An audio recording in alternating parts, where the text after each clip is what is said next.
Analysts have warned that small business to prepare for the rising cost of doing business. They say rising fuel and electricity costs will hurt their global competitiveness.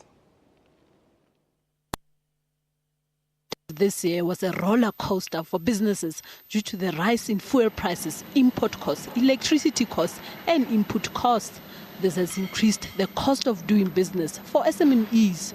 SABC says this is putting a heavy burden on small businesses, some of which are considering closing shop because they simply cannot afford to cope with the escalating costs, the cost of labor and the proposed minimum wage negotiations, which are currently being discussed at NEDLAC, are also compounding the problem. Some of the smaller enterprises have indicated to us that with the escalating costs, the chances that they will not employ any more staff and that they will not grow are very great. And if we have a look at that, then the chances of us growing that sector are very small. The rand-dollar exchange rate is expected to have a negative impact on the inflation rate and increase import costs. And economists are expecting an increase in interest rates in few months to come.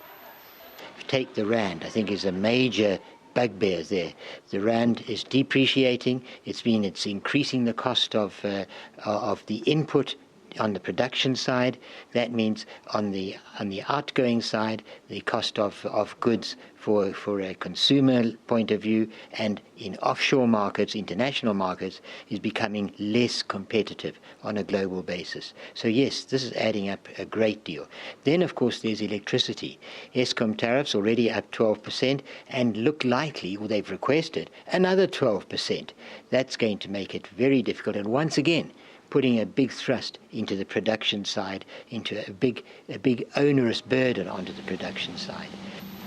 Even though the interest rate remained unchanged at the last Monetary Policy Committee meeting, economists have warned businesses that this could be short-term. Business owners have been advised to pay off their most expensive debt before any rate increase takes off. Naledi Mulifi, SABC News, Johannesburg. More